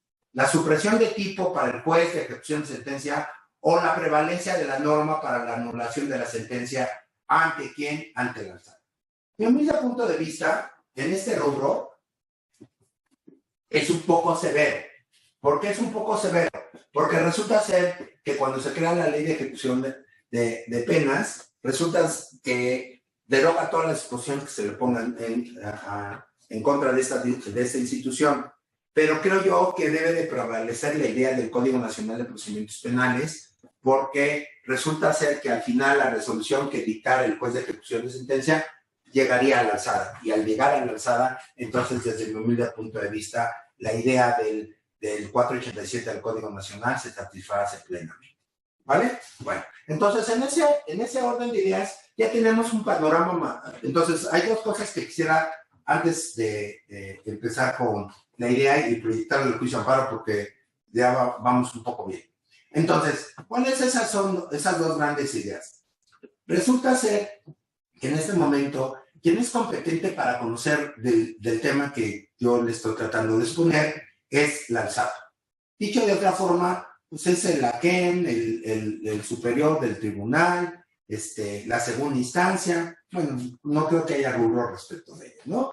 Entonces, en ese orden de ideas, resulta ser que para mí me cuesta mucho trabajo entender la idea. ¿Por qué me cuesta mucho trabajo entender la idea? Vamos a pensar aquí, la primera persona que veo aquí es Nancy Aguila, ¿no? Nancy Aguila, no sé si es Aguila, pero nada más dice Nancy Aguila en mi pantalla. Y sí, entonces vamos a pensar que Nancy Aguila sea la magistrada del tercer tribunal unitario en materia penal del primer circuito de la Ciudad de México, ¿vale? Ella condenó a esta persona, confirmó la sentencia condenatoria a esta persona y confirmó 20 años de prisión. Al confirmar su sentencia de 20 años de prisión, la persona está compurgando, y entonces resulta ser que en este momento existe la sentencia por sentencia irrevocable que determina la nulidad de las pruebas, como comentamos, ¿vale? Y va a irle a plantear al tribunal unitario circuito, es decir, a la magistrada Nancy, que el reconocimiento de inocencia. A mí, con perdón de la expresión, se me hace sumamente difícil entender esa hipótesis. ¿Por qué difícil de entender? Porque él tendría que reconocer, o ella tendría que reconocer, un error que no lo percibió cuando fue la juez y confirmó la sentencia. Si no lo percibió y ahora voy y se lo planteo, desde mi humilde punto de vista, ella tiene ya una actividad preconcebida respecto de los hechos que se le plantean. Desafortunadamente, en el Código Nacional, desafortunadamente en la Ley Orgánica del Poder Judicial de la Federación, no se establece la causa de impedimento para conocer de un asunto que ya dictó resolución respecto de ese mismo asunto. Entonces, si en otras áreas del derecho existe, como existe en materia civil, que un juez que dictó una resolución ya no puede conocer de nueva cuenta de ese mismo asunto, porque ya tiene una preconcepción, lo dije bien creo, una preconcepción respecto al asunto. Entonces yo creo que esa es la crítica más severa que yo le puedo hacer a este rubro. Ahora bien, porque resulta ser que sí, qué bueno que sea la alzada, pero no me dice que sea el mismo tribunal. Entonces yo creo que lo correcto, todos conocemos que existe el acuerdo que establece, perdón, se me escapa de mente, el acuerdo publicado el 15 de enero del 2015, que se intitula Palabras más o Palabras menos, es Acuerdo General del Pleno del Consejo de la Judicatura Federal, que establece los lineamientos, perdón, que establece las disposiciones para las actividades administrativas de los órganos jurisdiccionales. Ese acuerdo contempla una figura que se denomina asuntos relacionados. Quiere decir que todos los asuntos que devengan de una misma causa deben ser del conocimiento del mismo tribunal. Entonces, creo yo que lo más importante aquí es que el tribunal de alzada, que no lo dice el Código Nacional, no sea el mismo tribunal que dictó la resolución de segunda instancia, aunque fuera la alzada. Debería de ser una excepción a los asuntos relacionados y entonces la oficialidad de correspondencia de los tribunales unitarios de circuito, por lo menos en materia federal, debería de asignársele a otro tribunal y no al mismo tribunal que conoció el asunto. Esa es la crítica más severa que yo le veo al asunto, ¿no? ¿Vale? Bueno, entonces en ese orden de ideas vamos a tratar de llevar estas ideas a nuestro juicio de amparo. Bueno, ahora bien, nuestro juicio de amparo. ¿Qué les puedo decir yo del juicio de amparo? Es tan bello que tiene nombre de mujer, ¿no? Así lo decía don Vicente Peniche López. Bueno, lo dijo don Vicente Peniche López. Entonces, ¿qué va a hacer nuestro juicio de amparo con el reconocimiento de inocencia? Mire, es un tema un poco denso. ¿Por qué es un tema denso?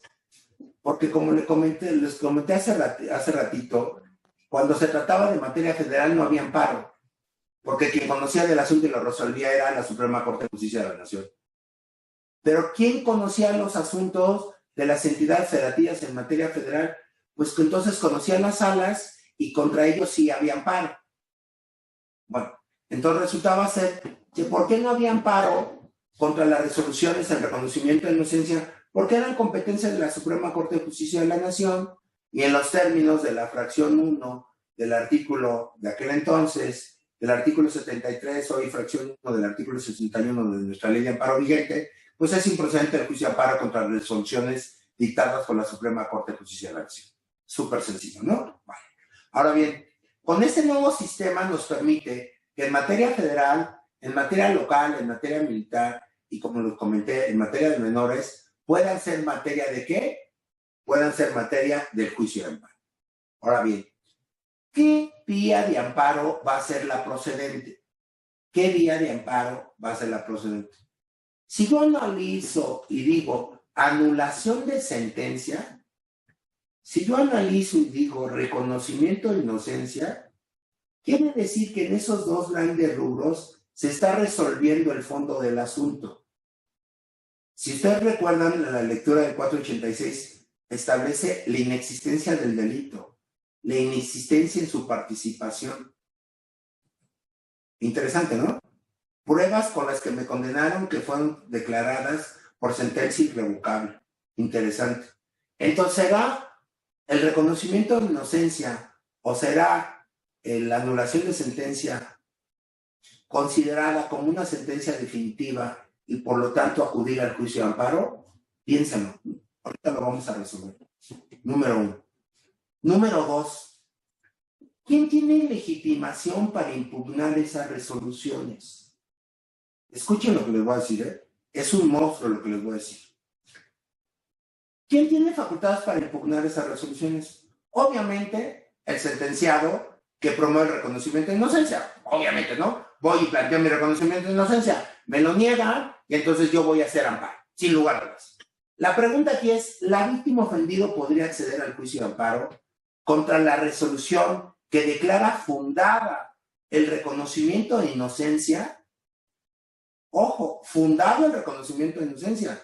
Porque si me reconocen la inocencia, no tengo que reparar el daño. Y entonces la víctima ofendida sí se ve afectada por el tema de la reparación del daño y por el tema de que la persona va a obtener su libertad. Entonces la pregunta, ¿la víctima ofendido? Estoy retomando, ¿no? ¿Quién tiene interés jurídico para promover la demanda de amparo en contra de la declaración de que, el reconocimiento de inocencia fue infundado? Obviamente, el imputado, perdón, el quejoso sentenciado. Vale. ¿Qué pasa cuando se dicta una sentencia y es fundado el reconocimiento de inocencia?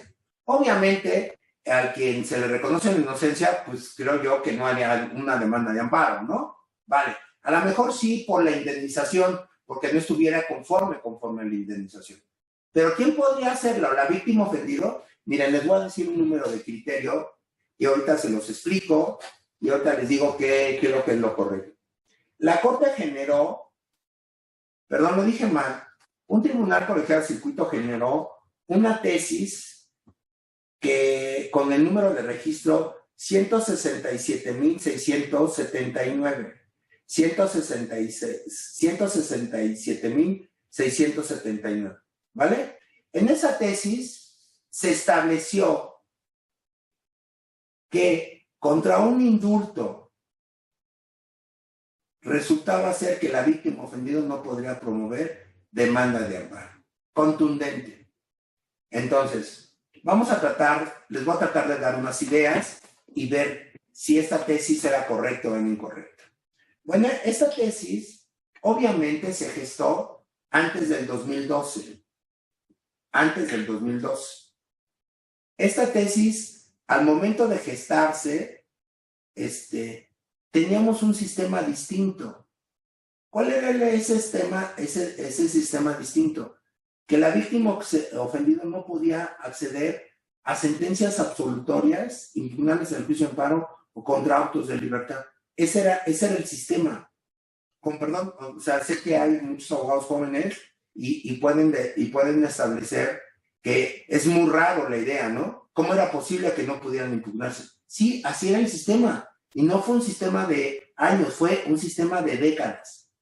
Fue hasta que se crearon las tesis 20 y 21 del 2012, déjame acordar, sí, 20 y 21 del 2012, cuando por primera vez la Suprema Corte de Justicia de la Nación estableció que la víctima ofendido podía acceder al juicio de amparo contra una sentencia absolutoria. Brillantes. Entonces quiere decir que estas dos jurisprudencias superan el criterio que les estoy haciendo mención. Número 1. Número 2.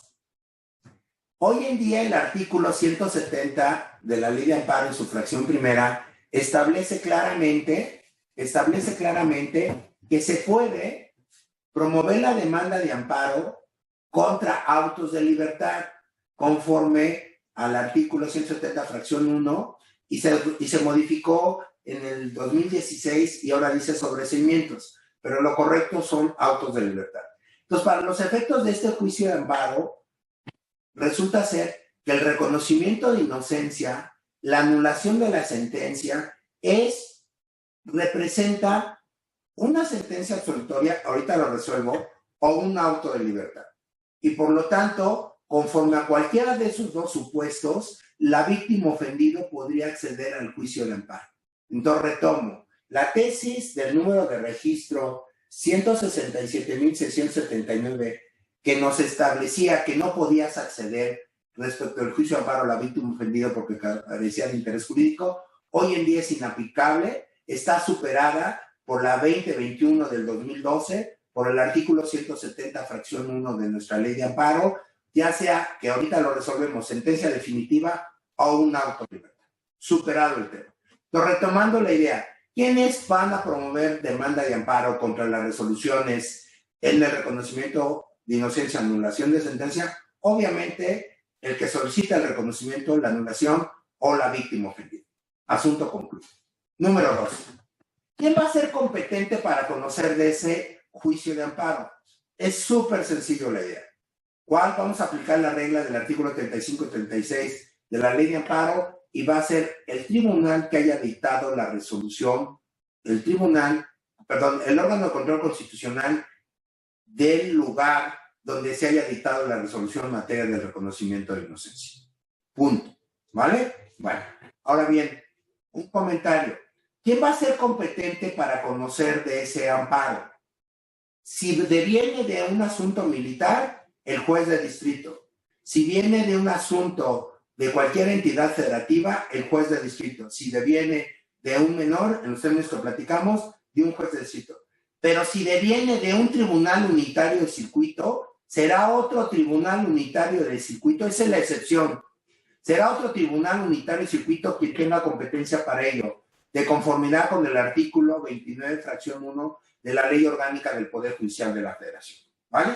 Entonces ya sabemos quién es competente por jurisdicción y quién es el órgano de control constitucional en esas hipótesis. Ahora bien, ¿en qué plazo voy a ejercer la acción constitucional?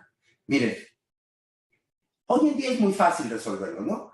Pero sí quisieras dejar precisados dos criterios que ustedes pueden encontrar en el Poder Judicial de la Federación.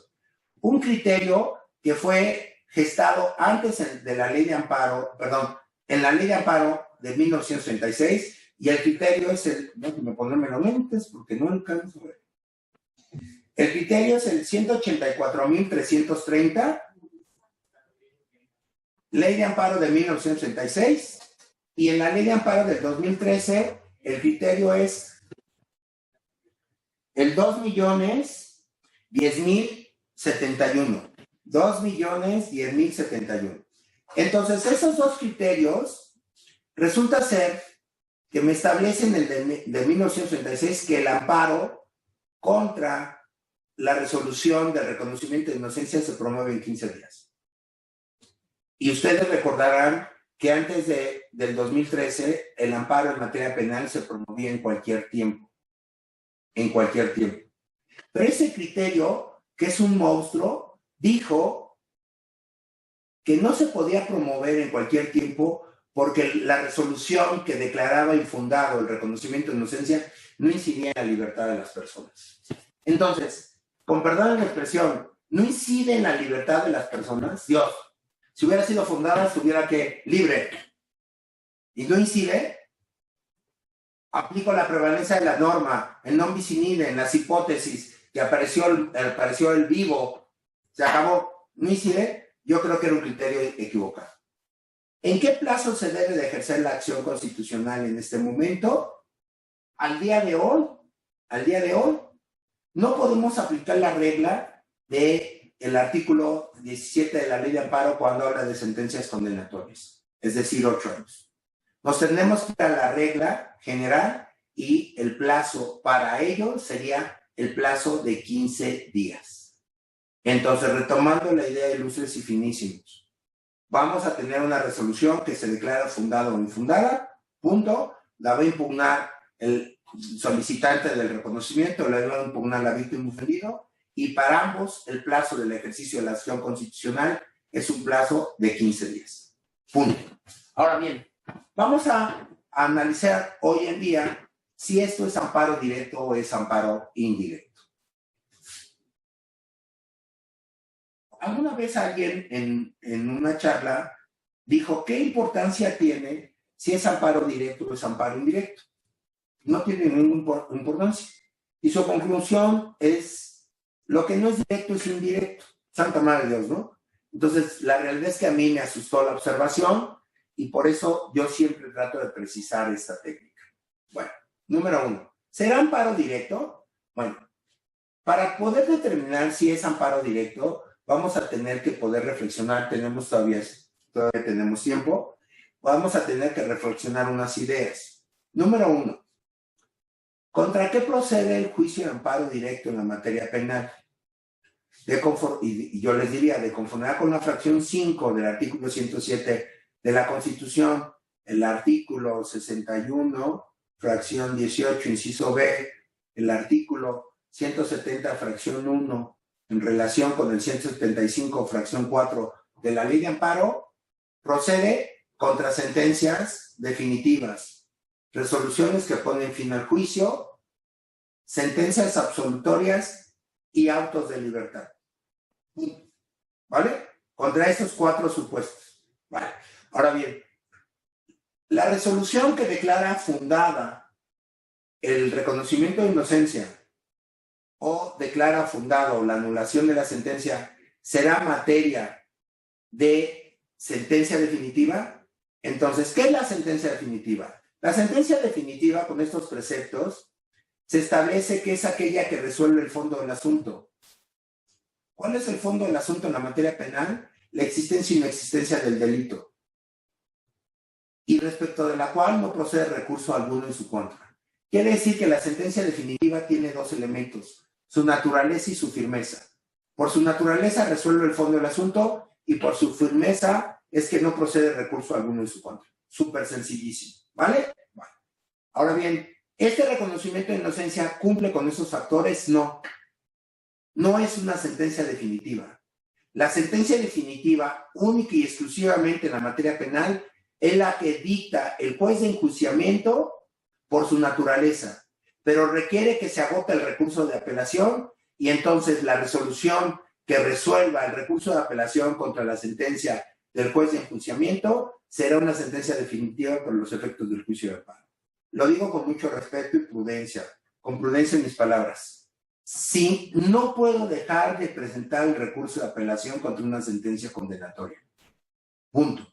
Porque si yo no la presento, resulta ser que la consiento. Y pongo un ejemplo muy claro, para que haya más claridad.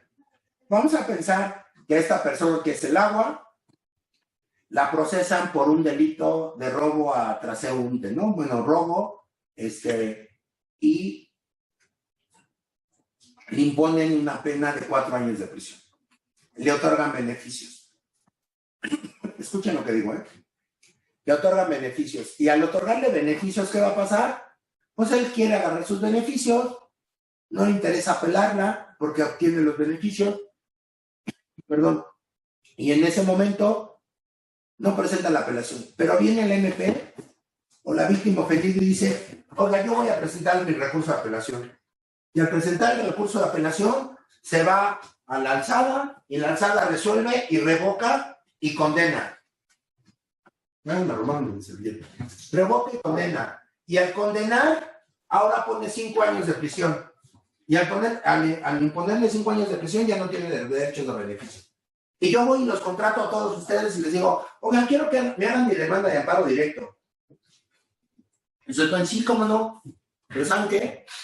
Ya no puede alegar la existencia del delito, porque él consintió la sentencia de primera instancia. ¿Me sigue?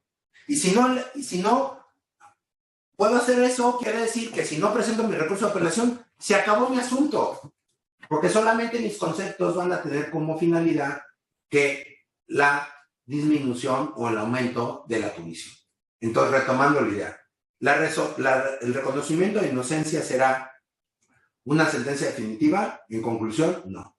Número 2, ¿será una resolución que pone fin al juicio? No. ¿Por qué? Porque el juicio ya concluyó. Estoy en una etapa de ejecución de sentencia y por lo tanto no podría ser materia de ¿qué? De resolución que pone fin al juicio. Sencillísimo. Ahora bien, sentencia absolutoria. A ver, quiere decir que fue condenado. Hoy voy y planteo el reconocimiento de inocencia. Me reconocen que soy inocente. ¿Será un equiparable a la sentencia absolutoria? Quiero decirles que de génesis podríamos decir que sí, es una sentencia absolutoria. ¿Por qué? Porque se reconoce que no cometió el delito, se reconoce que es inocente. Pero no podemos darle tratamiento en una sentencia que absolutoria, porque esa sentencia absolutoria ya fue estudiada. Quiere decir, en un ejercicio, sentencia de primera instancia, condenado. Sentencia de segunda instancia, revoca y absuelve. La víctima ofendido va al juicio de amparo directo y obtiene la condena en el amparo. Entonces concede el amparo para que la autoridad condene a la persona. Y una vez que condena a la persona, pasa el tiempo que tenga que pasar y hace su reconocimiento de inocencia. Y ahora se le reconoce la inocencia. Y entonces la víctima ofendido podrá ir al amparo contra la resolución de reconocimiento de inocencia fundado, sin lugar a dudas, pero tampoco sería una sentencia que absoluta. Ahora bien, nos queda el último rubro, autos de libertad. ¿Qué es un auto de libertad? Fíjense que cuando se promulgó la ley de amparo del 2013, a mí se me hizo súper interesantísimo que existiera este rubro de los autos de libertad. ¿Por qué existiera este rubro de los autos de libertad? Porque es muy innovador para todos nosotros. Para todos los que nos dedicamos a esto, pues era innovador, porque no existía en nuestro lenguaje. Y al momento que resuelve y dice, bueno, pues es un auto de libertad, vale. Y yo analizo, una negativa de la orden de aprehensión es un auto de libertad, sin lugar a dudas. Un auto de no vinculación al proceso, sin lugar a dudas. Una revisión de la prisión preventiva justificada y que otorga la libertad, sin lugar a dudas. Un sobreseimiento, sin lugar a dudas. Pues son autos de libertad. Pero la pregunta es, ¿ellos impugnan en amparo directo, como dice el 170 fracción 1? Quiero decirles que no. Para estos efectos del 170 fracción 1 de nuestra ley de amparo hay dos tipos. ¿Cuáles dos tipos de autos de libertad? Los que se equiparan a una sentencia absolutoria y los que no se equiparan a una sentencia, ¿qué? Absolutoria. Punto. Ahora bien, ¿cuáles son aquellos que se equiparan a una sentencia absolutoria? Aquellos que resuelven el fondo del asunto. Y diría uno, está padrísimo la idea, ¿por qué no? Está padrísimo la idea. A ver, ejemplo, un sobreseimiento. Yo voy y le planteo al juez de control, señor juez de control, ya dijimos 325, fracción 2 del Código Nacional de Procedimientos Penales, que se ha demostrado la inocencia de la persona y entonces por eso quiero que se sobresea el asunto. Se sobresea el asunto, se agota el recurso de apelación y entonces es un auto de libertad porque no es sentencia definitiva. No se llegó a la culminación, la resolvió el juez de control, no la resolvió el juez de enjuiciamiento, se percatan, y entonces resulta ser que es un auto de libertad que se equipara a una sentencia absolutoria. Ahora bien, ¿cuáles son los autos de libertad que no se equiparan? Les voy a poner otro ejemplo. El agente del Ministerio Público solicita una orden de aprehensión y el juez de control resuelve que el delito está prescrito. Vale, padrísimo. El delito está prescrito. Y al establecer que el delito está prescrito, resulta ser que el agente del Ministerio Público presenta un recurso de apelación, el recurso de apelación se va a la alzada y la alzada confirma la resolución de la negativa de la orden de aprehensión porque está prescrito. En este momento, nosotros tenemos que resolver si es un auto de libertad, sí, pero ¿se equipara una sentencia definitiva o no se equipara una sentencia definitiva? Quiero decirles que en este rubro se equipara una sentencia definitiva porque la prescripción es un tema de extinción del derecho punitivo del Estado y por lo tanto, se tendría que impugnar en amparo directo. ¿Me siguen? Ahora bien, ¿cuáles son aquellos autos que no se equiparan a una sentencia definitiva? Ya comentamos el auto de la negativa de la orden de aprehensión, la resolución que determina, la audiencia de control de la detención que determina que fue detenido de manera ilegal, el auto de no vinculación al proceso, etc. ¿Vale?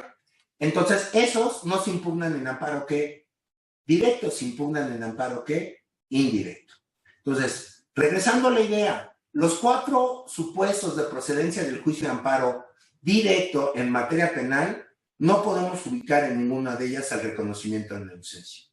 Entonces, en conclusión, el reconocimiento de inocencia, la resolución que dicte la alzada declarando fundado o infundable el reconocimiento de inocencia, no se impugna en amparo directo. Ahora bien, ahora sí va a ser amparo ¿qué? Indirecto. Y les voy a explicar las bases para que pueda ser amparo ¿qué? Indirecto. ¿Por qué amparo indirecto? El artículo 107 de nuestra ley de amparo, que es su equivalente de la ley de amparo, de 1936, era el artículo 114, nos determinaba algo muy sencillo, nos decía, el juicio de amparo procede y nos daba diversos rubros. Hoy en día nosotros lo vamos a ubicar en la fracción 3. Lo voy a decir para que lo ubiquen muy rápido, ¿no? La fracción 1 se refiere al amparo contra leyes. La fracción 2 se refiere a autoridades netamente administrativas. La fracción 3 se refiere a autoridades administrativas que llevan procedimiento en forma de juicio. Cada una de estas fracciones tiene su aplicación en la materia penal, ¿no? Que no es materia de nuestra charla, pero para ubicarlos. La fracción 4, que es la que nos vamos a estudiar ahorita en este momento, la fracción 4 se refiere a los actos realizados por tribunales fuera de juicio. La fracción 5, contra actos de tribunales dentro de juicio. La fracción 6, contra actos,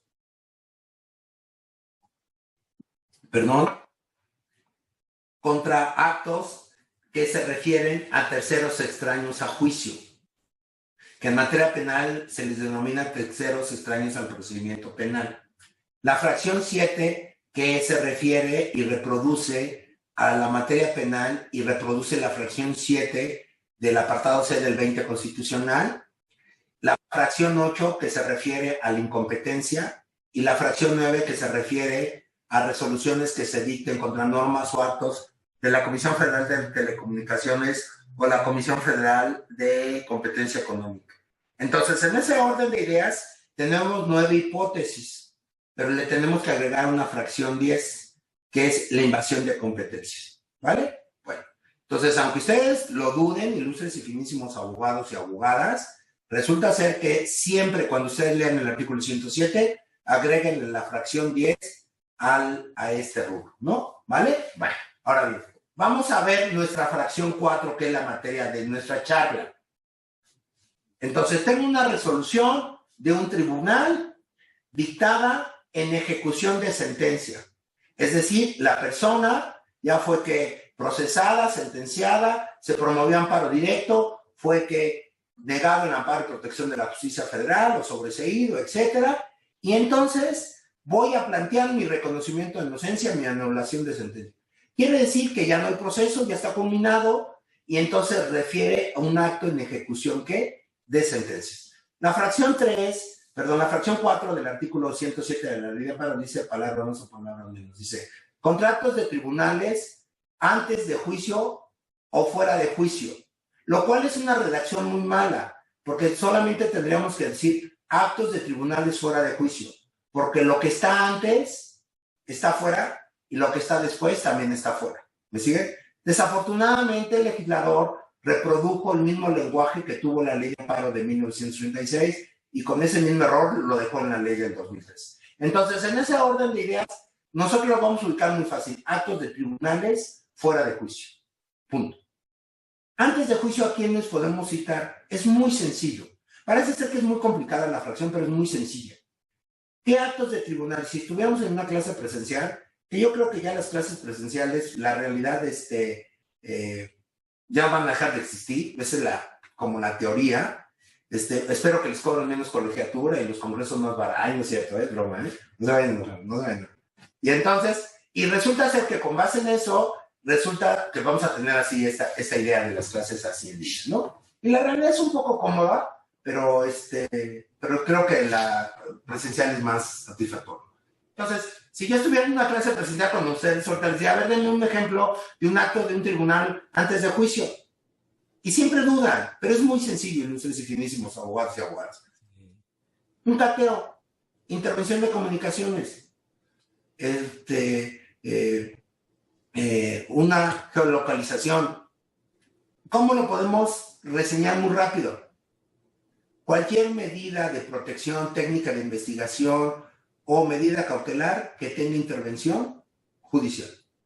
¿Se percatan qué facilísimo fue? O sea, en el lenguaje, cuando yo leo la fracción 4 del 107 de la ley de amparo, sí es como muy confusa, ¿no? Pero cuando la relaciono al Código Nacional de Procedimientos Penales y entonces sabemos que los tribunales tienen que participar en medidas de protección, en medidas cautelares y en técnicas de investigación. Entonces, cuando el agente del Ministerio Público va con el juez de control y le solicita una técnica de investigación, le solicita una medida de protección, una medida cautelar, pues resulta que en ese momento es un acto antes de juicio y entonces se impugna en amparo indirecto con formulación 4 del 107. Pero nos falta resolver un tema antes. Pero ¿cuándo empieza el juicio? ¿Sí me siguen? O sea, si es antes, ya, este es el inicio y todo lo que está aquí es antes. Aquí empieza el juicio, aquí acaba el juicio y todo lo que estaba para allá, pues es después del juicio. Pero ¿cuándo empieza el juicio y cuándo acaba el juicio? Fíjense que a mí me costó mucho trabajo entender la idea en alguna etapa de mi vida. Tenía pelo, imagínense. Entonces resulta ser que en ese momento, entender qué era el juicio, qué era un juicio, cuándo era el proceso, resultaba ser que yo me acordaba muy bien de mis clases de teoría general del proceso, que mi maestro nos enseñó la teoría de Chiovenda, ¿no? Que para que existiera juicio tenía que haber había la trilogía procesal, ¿no? Actor, juez y demandado. Y solamente acontecía eso cuando se emplazaba a juicio. Entonces la Corte en la década de los 90 dijo lo siguiente: con independencia de la teoría general del proceso, el juicio comienza con la presentación de la demanda. Y esto ahora está en el contenido del artículo 170, fracción 1 de nuestra ley de amparo. Sencillísimo. Pero ¿cuándo comienza el juicio para los efectos de la materia penal? Entonces, la Corte, nunca se dijo en una jurisprudencia cuándo empezaba el proceso penal. Algunos decían que con el auto de forma de prisión, otros no, pero en el sistema tradicional es muy sencillo. Recuerden por qué lo cito, porque todavía va a haber durante muchos años procesos del tradicional y amparos del tradicional, durante muchos años. Recuerden que el día 2 de abril del 2021 se vence los 8 años para promover las demandas de amparo de todos aquellos que fueron sentenciados antes del 3 de abril del 2013, ¿no? Entonces, pues hay que ir ahí a los centros federales a ver a quién se le vence. Ay, no es cierto, eso fue broma, ¿eh? Eso fue broma. Y entonces, en ese orden de ideas, ¿cuándo comienza el proceso? En el sistema tradicional, con la declaración preparatoria. Porque la primera violación procesal tasada en el artículo 173 de la ley de amparo es que no se le haga saber el nombre de su acusador y el motivo de la acusación. Y eso acontece en la preparatoria. En la ley del 2013, resulta ser que se establece que el proceso comenzaba con el auto de vinculación al proceso. Fíjense qué interesante. Y acababa cuando se dictara la sentencia que causó la ejecutoria. Entonces era muy fácil. Todo lo que pasara antes de la auto de vinculación al proceso era antes de juicio. Y todo lo que pasara después de que causó la ejecutoria, entonces es después de juicio. Sencillísimo. Pero se reforma, y si ahorita ustedes a su mano tienen su ley de amparo, no dice eso. Ahora dice, comienza con la audiencia inicial y concluye cuando la sentencia causó la ejecutoria.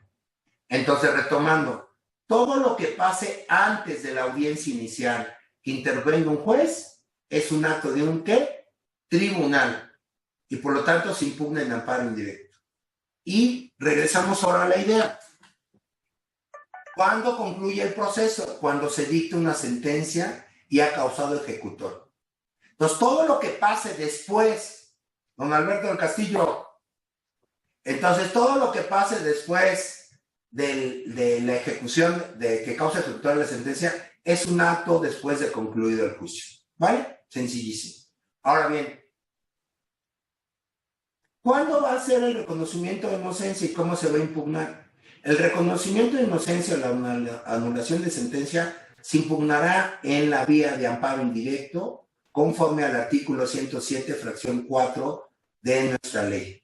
Es decir, jamás va a ser amparo directo y va a ser amparo ¿qué? Indirecto. ¿Vale? Punto. Ahora, dos comentarios creo que precisos. ¿Cuál es el primer comentario? La ejecución de sentencia, el mismo artículo 107 en su fracción 4, perdón, nos establece que en la ejecución de sentencia está previsto de diversos actos procesales que se van sucediendo uno de otro. Y por lo tanto, esos actos, si ustedes me lo permiten graficarlo, eso es lo único malo, que a veces no sabemos bien usar la computadora aquí en línea, y si no haría. Pero si ustedes me permiten, vamos a pensar que aquí esta es la sentencia, no sé si se vea. Pero aquí es la sentencia, ¿vale? Y entonces, la sentencia donde estoy yo está conformada por diversos actos, así. Y yo soy la última resolución. Entonces, la regla que nos establece el artículo 107 en su fracción 4 en relación con la jurisprudencia es muy sencilla. Para que yo pueda impugnar en ejecución de sentencia algo, me tengo que esperar hasta que se dicte que la última resolución. ¿Qué se entiende por última resolución? Aquella que resuelve el asunto planteado. Si nosotros esto lo proyectamos al reconocimiento de inocencia, yo presento mi solicitud.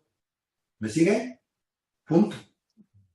Entonces, con mi solicitud voy a plantear mis pruebas. Si las tengo, las exhibo. Si no las tengo, protesto y digo dónde se encuentran. El juez la recibe, le va a solicitar los registros al juez de enjuiciamiento, le va a avisar al juez de enjuiciamiento, le va a dar vista al Ministerio Público. Una vez que se recaben los registros, va a señalar una audiencia para pruebas, luego una audiencia de alegatos y va a dictar la resolución. Si ustedes ven, está conformado por diversos pasos. Ojo, yo voy a ir al amparo contra la última resolución. Oiga, pero si en el proceso de este reconocimiento de inocencia, y esto que les estoy explicando, proyecten a cualquier tema, sea civil, penal, administrativo, el que quiera. Yo me tengo que esperar hasta que se dicte la última resolución. Y una vez que se dicte la última resolución, yo voy a ir al amparo. Y voy a señalar como acto reclamado la última resolución y todas aquellas resoluciones intermedias, si me permiten decirlo así, que formaron parte del proceso de ejecución de sentencia. Se acabó la idea. Ahora bien, y la Corte lo que sentó una jurisprudencia dice, pero si dentro de este proceso de ejecución de sentencia existe un acto que es imposible reparación, es dicho de otra forma, vulnera derechos sustantivos, ese acto representado por el vaso, sí puedes reclamarlo de manera independiente en el juicio de amparo indirecto. Pero retomando la idea y nuestra charla. Entonces, vamos a tener un reconocimiento de inocencia que se impugna en amparo indirecto conforme al artículo que les acabo de hacer mención. Si tengo violaciones durante esta sustanciación, me tengo que esperar hasta que se dicte la última resolución. Por su propia naturaleza, por ser resuelto por la alzada, no tiene recurso. Ojo, no tiene recurso. Y al no tener recurso, entonces lo tengo que impugnar, constituye una excepción al principio de definitividad y lo puedo impugnar en el juicio, perdón, lo dije mal, lo debo de impugnar en el juicio de amparo indirecto. ¿Vale? ¿Qué me queda decirles del día de hoy? Porque ya va a empezar don Alberto del Castillo del Valle, mi amigo desde hace 25 años, y me ha dejado solo porque ya no tomo a mi amigo Alberto del Castillo, pero sigue siendo mi amigo, mi amigo fraternal, y entonces ya no lo puedo invitar a que vaya a festejar conmigo, pero bueno, de corazón sé que está conmigo. Y entonces, ¿qué me queda decirles? Que vamos a procurar que el tema del reconocimiento de inocencia, con los errores y las vicisitudes que les hice comentarios, pues vamos a poderlo llevar al juicio de amparo, y ese juicio de amparo resulta ser que hoy es mejor que como lo teníamos en el Código Federal de Procedimientos Penales, porque en todos los supuestos puedo hacer amparo. Y no dejen de estudiar el tema de los menores. Se me olvidó un tema y le voy a quitar un minuto a la charla. Les dije el tema de la ley de menores, y el tema, no hay un tema de derecho de menores en materia militares. Por lo tanto, es un tema que después del 2005 al 2020, después de 15 años, es más, ya podríamos hacerle su fiesta de 15 años a la reforma de menores. Resulta ser que en materia militar siguen siendo juzgados los cadetes como adultos y no tienen un derecho de menores. ¿Vale? Bueno, les agradezco mucho.